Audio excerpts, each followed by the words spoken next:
how do I build enough confidence to be in my learning zone?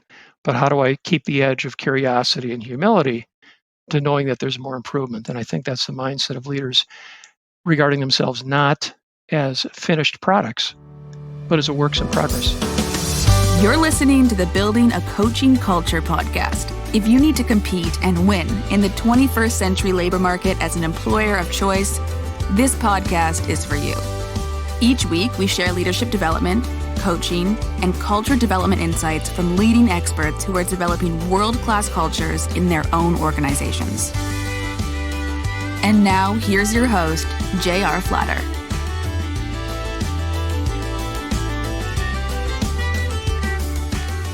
Hey, welcome back, everybody. J.R. Flatter here, and this is our podcast on building a coaching culture. I'm here with my newly groomed co-host, Lucas. Okay. Kevin, if you knew Lucas and you saw his haircut today, you'd like, who is this guy? Spectacular. So our distinguished guest is Kevin Wilde. We're going to open the floor up to you in a second, Kevin. I'll just remind everybody, we're talking to leaders of complex organizations, global leaders. Really, Lucas and I teach and coach a global cohort. How does one compete and succeed in this 21st century virtual gig economy, attracting and retaining the world's best talent? And we think it's with a coaching culture, however one might define that. And that's part of what we talk about here. So, Kevin, I'll pass the floor to you, and please take some time and tell us your story and how you got where you are and anything else comes to mind. Yeah, thanks, JR and Lucas, and happy to be part of the discussion here. I'm always asked a little bit about background. I go back to when I'm 16, and I was in high school. I went to a leadership workshop. I had never heard of it before, and I was just enamored with the topic about group dynamics and how leaders can make a difference and bring the best out of people. And I remember one time looking up at the facilitator thinking, I wonder if they pay you for that job. And I've had a wonderful career finding both, satisfaction and helping others' careers and then getting enough to pay for things. But essentially, I had a 34-year corporate career in primarily leadership development, though I did have side gigs in marketing, supply chain, and then actually quality and Six Sigma stuff for a while, but mainly developing talent. And I had the good fortune of being at General Electric for 17 years in a couple divisions, and then up as a program manager at Crotonville, their big training center at the time. And I actually had the senior 12 leaders of the company come in and teach in my class. So I had the treat of getting to know Jack Welch and all the senior leaders when they were in their prime. So that was a great experience. And then followed that 17 years at General Mills in the Midwest, building kind of the coaching and talent development culture there. They globalized seriously towards the end of my tenure there. And that was wonderful to do that around the world. And then now for the last 8 years, I've been on faculty as a fellow at the University of Minnesota, teaching and researching leadership in the executive MBA program and supply chain. And then just on the side, I wrote a book last year. So happy to get the word out on both coaching and what I now call coachability. So that's a snapshot. Yeah, I'm looking at your book right now. Tell us a little bit more about that. You said a moment ago when we were getting to know each other, it's the flip side of coaching or something similar to that. So it is. And I'm a big fan. I did a study this year with one of the groups I consult with on what really builds a coaching culture. I'd love to compare notes on that. But people work so hard at building the skills of managers and leaders to be coaches, and so hard at building that supportive learning culture around it. Sometimes I think they miss the ingredient of the other side of the table, which is, if you will, the appetite to be coached. And my research would show that actually over time, our coachability fades away. One study I was part of, we looked at over 50,000 leaders that had a 360 as others judged their coachability. Frontline supervisors, 71% positive on yes, you're coachable. By time you got to a senior level, it was well under 50%. It's just a big slide. And as a matter of fact, part of the research I did was because I was noticing my last company, some of my very talented executives derailed and were asked to leave the company. And as I was doing a diagnostic on, well, what happened here, this talented, hardworking person we believed in, that something wrong happened. And in looking at their last 360 survey of record, one question almost predicted the derailment. Does this leader seek and respond to feedback? Others rated the derail leaders 30% lower. 30% lower. And that led my investigation of what is derailment, why do we stop learning? And then also the good news, I did find leaders at all levels, including CEOs, that stayed coachable. And to me, that's the other half of the equation on if you want to build a coaching culture and have role model coaches and skilled coaches, also build the appetite and, if you will, the athlete's ethic of being coachable. So just to extend the metaphor with appetite, you were talking about people having an appetite for, soliciting feedback and responding to it. Do you think that maybe the senior leaders are, filling up themselves with some junk food? Like, what is the alternative? What are they actually consuming that's taking up their attention aside from this? Yeah, great question. Literally, you're busy, you have a lot going on. And I think what happens over time is that what I call faulty assumptions in leadership start creeping into what you believe and other people treat you. And I'll just list a couple of them that I found as I was looking at why does that decline happen and why do some people avoid it. One is the false finish line. And that's, you've seen it. Like, I've been promoted, I'm the boss, I don't need to ask for input anymore, right? Yeah. And then there's what's fascinating. There's another one I found called, and I was just doing coaching on this, I call it the superhuman stance, which is almost the reverse of that. Remember one director I was coaching that she had taken over a very senior R&D role, wanted feedback, wanted to know how she was doing, but hesitated because she worried it would be misinterpreted as a lack of confidence or affirming some weakness that she didn't really want to get out there. And so it was almost tragic. It was like, I want feedback. I want that coaching to continue to grow and get better.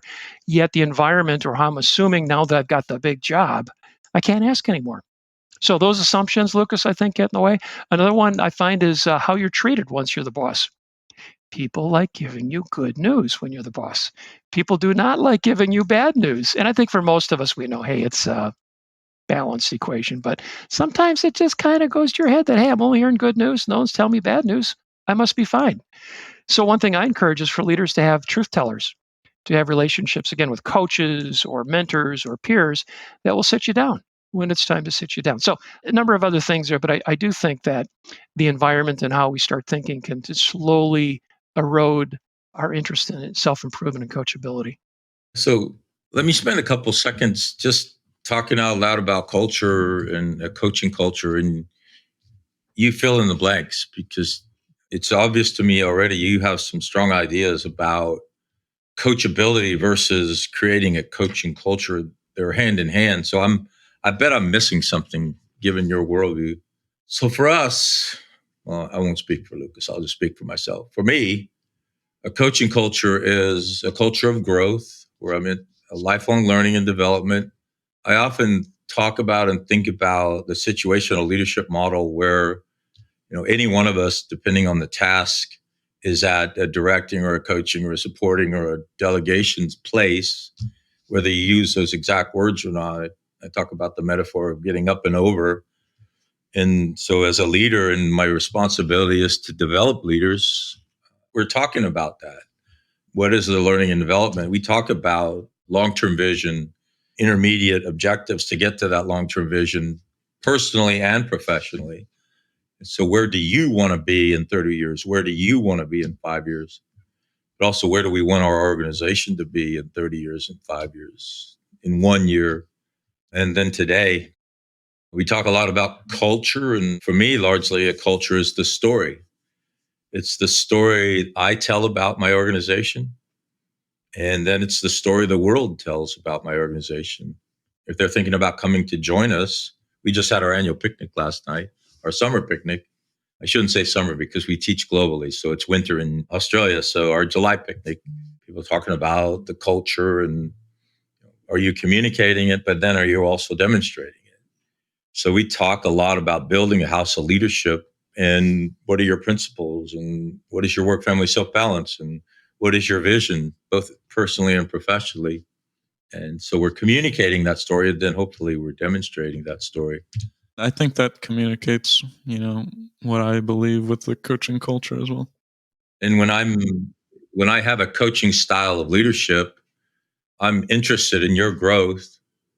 And I often use the analogy of teaching your children how to drive. You have to sit in the passenger seat and let that young person drive. Let that leader that you're trying to develop drive. And so, do I have the courage to sit in the passenger seat and ask who, what, and how questions to help this leader grow? Sounds like a great picnic. And culture you're building. Culture is huge, and the kinds of questions you're asking are the things that I just encourage leaders step back and have those conversations from time to time. And the reality about, what do I really want here? What's my perspective? What's my contribution? As you said, sometimes I'm not in the driver's seat. I need to shift over. I love all of that. I do think one thing that accelerates that kind of culture is not just supply. In other words, I'm training leaders to have that mindset. I'm giving them the tools of asking questions, but also demand. And for example, if you were to ask me to come into an organization and say, Kevin, teach my managers how to be coaches, here's my first lesson. Welcome to our first coaching training session. Figure out something you want to get better at. Come back in 2 weeks. And so that empathy about what it's like to be being coached, the skill set, et cetera. One of the studies I looked at showed that managers that are rated higher on their coachability were rated higher as coaches. I think that's the accelerant, both as a role model, as well as empathy, as well as, that culture of learning. Does that stop at some level? They say, I'm here to coach you, but I've learned everything I need to learn. So that's one of the reasons I'm so passionate about this topic is I think it applies at all levels. I think it's a booster to coaching culture efforts. Again, it avoids blind spots, derailment. But I've seen studies that, the more coachable you are as a leader, the higher engagement you have from your team, the higher ratings you have on performance, potential. And I'll give you one study, and this back to the case to think about this. A firm was looked at, and they had put together, a pharmaceutical firm, they had looked at 300 pairs of managers and their employees. And the outputs they were looking at as to what degree the employees were, performing, agile in learning, potential to grow, and transfer of learning, all the things you were talking about for culture. And what they did then is they studied the coaching behavior of the manager. And by the way, they had done training and all of that, and they valued it. And then they studied the coachability by an assessment of the employee. And the question is, what has more impact on output of performance, potential, learning agility, and transfer of knowledge? Is it the skill of the manager as a coach or the desire and habits of the employee? And employee could be at any level, by the way, of them being coachable. What do you think they found? I guess like the higher the coachability. Well, you think about being a great coach, Lucas, if the other side isn't taking it, right? Well, but yeah, it was, and I'm leading the witness here, but yeah, it was a coachability. Now, I believe in coaching cultures and we need to train people, the mindset and all the things that JR was talking about. But if we could also increase the desirability and the habits of being coached, it makes the coach so much better. I'll give you another little example. I was one night in getting ready to write this book on coachability. I was doing a Google app called Google Trends. It's really a fun little app where you can put in different search terms and see the popularity. So I just put in, how do I give feedback as one search term? And the other search term was, how do I receive feedback? At the time, what do you think the ratio was of people looking to get better at giving it versus getting it? Maybe twice as many wanted to give it than get it. Twice as many, Lucas. JR, you want to put a vote in on this one? Yeah, I'm sure that it's way out of whack. 90 to 10. Yeah, well, yeah. Obviously, the man. It is. Lucas was optimistic. It's 10 to 1. 10 to 1. Yeah. And now I get it. I mean, back to being a coach, it is tough to give feedback. You want to get the message right. You don't want to damage the relationship. So getting good at that is so important. On the other hand, if I knew the other side was working on getting the imperfect message and making it work, it would make my job easier. So back to, again, building the coaching culture is if you at the same time build the coachability culture, I think it really supports building that future that you were talking about, JR. Yeah, I love that because I'm thinking in our own work as we're coaching and developing coaches within organizations all towards the idea of having a coaching culture and building a coaching style of leadership. There is huge demand for people wanting to be coaches, but I don't think we've ever really looked at what's the demand of people who want to be coached. Work largely in a B2B model. And so we engage large organizations and coach their senior leaders and build internal coaches who then serve as ambassadors of coaching and coach internally. How do I, as the leader of this complex organization, increase the demand Well, I'll start with one other, again, a research piece that just gave us some insight on this. We looked at 300 managers and we had scores of how coachable other people see them. And then we had a personality tool on to what degree these leaders had confidence. And so the question is, what do you think the relationship is that if you go from low confidence to high confidence, what happens to your coachability? Lucas is thinking about that one.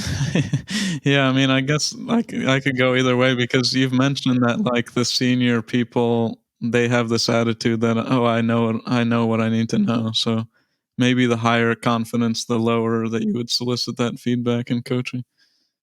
Yeah, I think you've really struck on something, and that is, and so I studied the senior executive service in the federal government for my doctoral dissertation. And one of the things I discovered is something that you're talking about, and that is, I've arrived. Well, no, really, you've begun the first step of a 1,000-mile journey, as Lao Tzu would say. So, do I genuinely, and I'm stating this rhetorically, but do I genuinely have a culture where I have an expectation of lifelong learning and development across the entirety of the organization, not the C-suite, not the new incomers, and sometimes we call it the frozen middle level of managers and leaders, but across the entirety of the organization, we talk about a continuum of learning that starts at I don't know anything and ends in mastery. Malcolm Gladwell would tell you it takes us 10,000 reps to be a master, but we're on a lifelong journey to any one of those, proficiency or mastery, perhaps, of one thing in our entire life. Yeah, and having that sense of where am I on the journey is great. What we found, by the way, was back to the confidence versus coachability, is it wasn't a linear relationship. It was a curve. So you think about three spots: low confidence, low coachability. And you see that's the I can't zone. Or JR, early in a career, I need to build the skills and confidence. It's hard to get feedback if you feel threatened, vulnerable, and that's the I can't zone, right? I'm there at certain things. On the way other side is way too much confidence, and that's the I don't care zone. And again, it can happen at any level, but typically we're busy, we've got things going on. As a senior leader, we're really not in that middle spot, which I call the learning zone. Just enough confidence to be vulnerable, to be open, to listen, but also humble enough to be curious. And one thing I did at the university now that I'm doing on the side is I've got an assessment of coachability. So not coaching skills, coachability, and it's valid. It's got the reliability metrics in it. But one thing interesting is of the questions, we found 5 indicated were very predictive of whether someone was seen as coachable. In other words, being in that learning zone. And they broke down into 2 themes. You think about leaders being coachable or not. One theme was, and these are the questions: I see feedback as critical to achieve my goals and objectives. So that notion about I'm learning on mission. I'm not just learning because I'm learning, but for me to get my job done, I need this feedback. Highly coachable people at all levels, that's what they thought, as opposed to I can do this job without feedback, right? And then the other set of questions that predicted, surprisingly, so if the first set was about the why do I want to be coachable? Why do I want to be learning? The other one was who? And there were a couple questions about your regard of the people around you.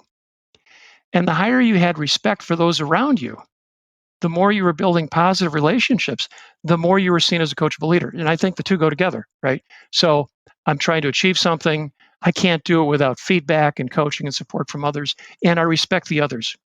So I think at the junior level, it's easy because everyone around you is happy to give you feedback. You're happy to get it. The job of leadership gets lonely, as you know, as you move up. And so reaching out and establishing those kind of trusting relationships of truth tellers, trusted advisors, mentors, peers, inside and out is so critical, yet we lose that. And because we're so busy, we got so much going on. I also think in the virtual world, we don't build the same kinds of relationships when we saw each other every day. Most of my feedback at work came in the hallway as I was walking from one meeting to another. It's hard to do that. So I think you've got to be more intentional nowadays. So again, what do you do as a senior leader? I think you role model, giving coaching, but also being coachable yourself. Figuring out where getting input, feedback from others would help you do better in your goal, in your values, whatever. And then finding those people that you can check in with. So I have this personal belief that you kind of develop that personal lifelong learning, attitude, and you can also express it outside of work. So if you're, doing martial arts or exercise or, any of your hobbies that you're trying to get better at, you're kind of exercising the same skills that I'm going to go in the office and I'm going to know I need feedback because, I need feedback when I do this at home. So I must need it at the office. So am I overemphasizing that, or is that like part of the whole person, Yeah, one of the, back to my faulty assumptions, I've got my final one I call the empty gym. And the empty gym is a picture of January 2nd. January 1st, everybody's in the gym. We're lifting weights like we never have before. We wake up January 2nd, like, man, I'm sore. I'm never doing that again. I think we lose the muscle of asking and receiving feedback. And Lucas, I think you're onto something, because I noticed some of the more senior people that were coachable, that demonstrated that interest, they also had hobbies. I had one very senior leader that he turned his basement into a woodwork shop. So, it was a relief. It was, with his hands, it was a kind of great thing. But I always find that highly coachable people have a mindset, not a professional mindset, but the mindset of a hobbyist. Because you think about, you mentioned, again, I'm trying to learn something. It's my hobby. Hobbyists are in the learning zone constantly. I want to learn from other people. How am I doing? How could I get better? Give me some feedback. That's a hobbyist mindset. And I think it doesn't have all the baggage sometimes we have at work, as we are now the formal leader, and we have to know things, and we have to, point the hill that we're going to take. So I agree with that. And sometimes you get the transfer of, here's how that mindset and here's the techniques as a hobbyist. I'll give you a little example. So just the little town I live in, I'm a mile away from our county fairgrounds. And I'm always charmed to go, when the fair comes to town, and, they've got contests for who's got the best cow and all of that. But they also have a photography section. So a year ago, I said, you know what? I'm just going to enter one of my photographs in the county fair and see what happens. And, you get some feedback whether you get a ribbon or not. But I remember picking up my one entry the day the fair was over. And I was asking the administrator, like, okay, so what do you know about who judged these? And what were they looking for? And I learned a lot. And that's a hobbyist, right? And by the way, I'm putting a few more in for next week. Hopefully I heard the advice right. But, again, Lucas, if you're a hobbyist, you have an appetite. Yeah, I think I guess there are some things where it's like, I'm comfortable and I'm just doing this to let off steam. But then there's that attitude that, oh, I'm competing against people, or I want to be better than other, Yeah. Well, but even to get back to that blowing off steam, I mean, you are getting into the work itself. You're not worried about, the baggage of, how am I doing versus others on this, or how is it going to be judged or whatnot. Like, it's the joy of doing it, but it's also the joy of seeing the results of your work. And then, I would bet over time, am I a little better than last time I did made some pottery or did a painting or whatnot? So I'm seeing a lot of threads between what you're saying and some of the other topics that Lucas and I talk about pretty regularly. And one of the things we talk about is, if you are in fact going to be a lifelong learner, you're a lifelong novice. And I find it really interesting, that idea of being a novice woodworker or a novice photographer, and the linkage between that and making you more coachable and having a high demand for feedback. I'm going to do some exploring on that one, because I think there's really something strong Yeah, there. it's just something I noticed here. I think also that, check me on this, I think as a hobbyist, you forgive yourself more. I messed up the painting. I didn't get, okay, hey, I'm a hobby. I'm learning, right? And I think while we can proudly say, hey, in this company, we honor failure, like, yeah, but not too big, not too often. Putting food on your table. Yeah, we still got to get the job done. So, I'm a little suspicious when people are over on that. But that notion about, hey, let's give it our best. Let's learn what we can. But we're all human. But do we have that self-improvement ethic? And to me, that's the heart of a hobbyist, and the heart, I think, of great coaching culture, learning culture, is are we striving for improvement? And I think humility and confidence go together, and that's that learning zone. And I think if you can build a company and an ethic and a series of practices that both affirm people, psychological safety, confidence. I always, when I teach the leadership courses, I always talk about, we just saw your 360. Yeah, there's got weakness, some low scores. Some of you need to work it, but what are you good at that you could be great at, that you could strive for the mastery that JR, you're talking about, and that notion about building on strengths and still learning. Still learning. So I don't think it's just always the weaknesses, the flat side of our leadership game plan. It's also the, hey, this is important for the organization. I'm good at it. I could even get better. And I think you can build confidence, but also humility in doing those things as well. Yeah, there's so much richness in what you're talking about. I'm having difficulty deciding on my next questions, which happens to me all the time in coaching. So Absolutely. You just struck on something that I think is so important. And we practice this, Lucas and I, when we teach, and we call it 1 and 1. It's one thing you loved and one thing you thought you could have done better on. And so when I hear you talk about feedback, and maybe it's just my assumption, but there's this natural inclination to give feedback on things you thought could have been done better. How does one build a culture of 1 and 1? Like walking into my Chico's office the other day and telling her, I think you did a great job in that meeting. Probably meant more to her than if I had told her the one or two things that she could have done a little better on. But how do we get 1 and 1 feedback in our culture? One of the things I noticed, and I'll give you the backstory. I was at a conference a few months ago, and the famous Wharton professor and author Adam Grant was speaking. Right, a lot of great. But he's got 5 bestsellers, et cetera. So he did 20 minutes greatest hits. But then he sat down on stage with a moderator, and a little Q&A. And one thing that came out is he is known on the speaking circuit that a day or two after he speaks, he'll go back to the conference organizer with feedback questions. Always. And and essentially what he's doing is the one-on-one questions. And he's got one question. He says, okay, scale of 1 to 10. How did I do? And then question 2 was, what can I do to get closer to a 10? Now, I don't think it's the number. It's the conversation. And it's the humility to say, I'm working on getting better. Can you give me some things? I call those pocket questions. And whether it's the 1-on-1 or something else, I think if you want to be a coachable leader, to have some prepared questions. Back to my study of leaders that value coachability, it's because they want to get better at something important. Feedback helps.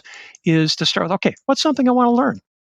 What's something that, is it how am I doing on a podcast? How am I inspiring my troops? How am I making clear where we're headed? Am I following up well with my obligations? But pick the thing you're interested in getting better at, getting some feedback on, and then pick the people that you think could offer help. And then have those pocket questions you can pull out. Yeah, good stuff. So going back to what JR said about, the 10,000 reps leading to mastery, I also think about, a skill being kind of abstract, and then you have like mastery of like these kind of more granular skills. And personally, I've been reading out loud a lot more with my son, and I've noticed like a huge improvement in the way that I speak, in general. So do you think there's kind of those more granular skills that are valuable in this domain, whether it's coaching or just being a good leader in general? I think my message today to all of you and listeners is, work on your coachability to build a coaching culture and where you are. But it takes practice. One of the things you've got to practice is how to receive feedback. It's one thing to ask. It's another thing to hear the tough message or the unexpected message. And I think that's, back to the empty gym. Like, hey, if you're asking feedback only once in a while, it's going to hurt. It's going to be sore. If it's a small little, I'm trying to get better at reading out loud or, being clear in presentations. And can you watch me in the next couple meetings and give me a few tips, what I'm doing well, what could be better? You're just back in that practice. So yes, I do think you can break it down to, small individual things, and then can I get into a learning loop? And I think that ultimately, Lucas and JR, that's the skill of a pro, is how do I manage my own learning? How do I learn? I know I've got anytime I'm throwing something new, like I just have my preferred method about these are the 5 things Kevin does in order to get me up to speed on learning something new. And when I'm hearing some tough feedback, all right, here's step away. Here are the 2 things to process. Yeah, I mean, it reminds me of like, it's like, if you can expect like a 12-year-old to go and learn algebra, it's like you as like an adult, you can learn anything you want to learn, Absolutely. But that to me is that dimension about how do I build enough confidence to be in my learning zone, but how do I keep the edge of curiosity and humility to knowing that there's more improvement? And I think that's the mindset of leaders regarding themselves not as finished products, but as a works in progress. And I'm sure as you're doing the coaching, that's kind of the mindset you're trying to build in the culture. Hey, we're all trying to learn. We're works in progress. What do we learn? It's going well. We want to double down. What's something we need to work a bit and talk about? Yeah, I think the key word in what you said, Lucas, was anything you want to. The willingness and ability. We talk about willingness and ability all the time. And having come from a military environment, I apologize for the analogy, but second lieutenants and ensigns are very willing, but don't have tons of ability. There are people with tons of ability who just say, I'm done. I've learned enough. And I love your phrase about being humble enough to be curious, because that's a huge part of coaching, is being curious just a little bit longer than you're comfortable being curious. So one of my struggles as a scholar of leadership and as a developer of leaders and as a coach is, where do I fall on this strength versus weakness scale? A lot of people say, strength finders focus on your strengths, and others will tell you, fill in your gaps. And I think there's merit in both. And we grow and we're uncomfortable. And we're comfortable in those things that we're good at, I think. So maybe I'm biased towards the discomfort. I don't know. I'd love to hear what your thoughts are. Yeah, and one thing I do in all my classes is people get a very comprehensive 360 rating of how others see them on leadership. And I do a series of 2 classes. And the first class I call the dark side. Like, all right, you're going to look at your bad scores. You're going to obsess over, you're a little down in the rating, whatnot. So let me give you the research. General research would show 1 out of 4 leaders, 1 out of 4, should at any moment be working on their low score, on their weak side, right? 1 out of 4. 3 times out of 4, if you're always working your little low score. I remember I went to the CEO of my company, General Mills, when we first started the Build on Strengths training. I said, I'm going to train the top 500 leaders on this really cool new thing called Build on Strengths. And of course, the CEO said, no, I want people to know what they're not good at. And I said, absolutely, we're going to give them feedback. But if this is average, and all we're doing is having people work on their low scores constantly, every time we're doing development, by the way, it'll be a bummer every time, tell you what you're not good at. What are we going to get as a leadership population? Average. 1 out of 4, you got a derailment coming, you're not getting feedback, better work it. 3 times out of 4, you're good. But Jerry, I'd say good's not good enough anymore. Good doesn't make the cut. And we can rest on your laurels with good. You got to figure out where you could be great, where the world needs those skills at the mastery level. And oftentimes when I was trying to inspire more tenured people to work on their own development plan every year, it wasn't about what do you need to work on so that you can get promoted. It was, what do you need to work on so that you could get to mastery? Not that you're the best in your department anymore on whatever. Are you the best in the company? And if you're the best in the company on that thing, are you the best in the industry? Or have you created? And so it was either mastery or legacy. So I do believe that, again, it's got to be 3 things. It's got to be, you're good at it. You could be great. You have passion for doing it. Sometimes you're good at something, you don't want to do it anymore. But if you got passion and you have a skill set and the company, the organization needs that, that's the sweet spot to build to great. And so my answer is 3 things. Step 1, look at those scores, look at that feedback. If it's a weakness, if you think it really matters right now, work it. Right. But if you're constantly working on your weaknesses, you're working to be average. So at some point, you got to step back too. So if it's not a derailment factor, you might need to mitigate it by like, where am I good? I could be great. So step 2 is pick a great thing. So on that point, one, I disagree with strength finders. I think you got to start with what could get you in trouble. But honestly, for most of us, we're not in trouble. We're not as great as we could be. And then, by the way, once you've got something that's great, my 3rd step is versatility. That if all your skill sets is very narrow, at some point the world's going to change and you're going to have new skills. So check for weakness. If it's a derailment factor, work it, fatal flaw. Most of the time, where you good could be great. And then finally go for versatility. Oh, I love that. I'm a huge fan of the Renaissance education and learning from everyone you meet, to borrow from Emerson. Well, yeah, after I've been hyped up, now I'm like, should I ask this question? So I'm thinking about, and sorry, I apologize. Everything for me is space lately. So I'm thinking about the pale blue dot, the NASA photo of Earth, and how that kind of changed a lot of people's perspective. And some people say it even like kicked off like a big craze of environmentalism. And in terms of, I'm a leader. I think I'm good, and I'm okay with being good. Is there a way to kind of splash water on your face like that kind of image? Like, oh, this is all the things, these are the things that you're sacrificing with that attitude. Is there some, something you could ask yourself or tell somebody that will make them have that perspective? Yeah, well, traveling the moon would be one thing. But, I know exactly what you're talking about. Yeah, I think the most dangerous leaders are those that lose perspective. As a mentor once told me, the time you need your perspective most is probably when you don't have it. And whether it's looking back at the earth or looking back at your own leadership, I think we've got to get out of our own skin from time to time. And there's a variety of ways of doing it. Wake up call, something doesn't work, there's a shock in your life, but also, an inspiration. Am I where I really want to be? Am I really having the impact? Am I proud of the legacy I'm leaving here and finding some way to that? We get so busy with very transactional. And one thing I love about a coaching culture and the kind of work you do is it causes people to get that perspective. I think it was Napoleon that said, leaders remind people what's important. I think we lose sight of that. And so to me, that perspective of earth from moon, my leadership is seen from others, or my leadership seen 5 years from now, or my leadership against my values, or what people tell me in a 360. I think finding a different perspective. I know personally for me, by the way, I'm going to get it another month. I've got a little rock at the bottom of the Grand Canyon, and I love hiking to the bottom of the Grand Canyon. It's a crazy thing, right? So I'm training for it now. And that rock is just my happy place. And I'll just sit there for 10 minutes, right? There's no facts. There's no Zoom meetings. You're just you and the rocks.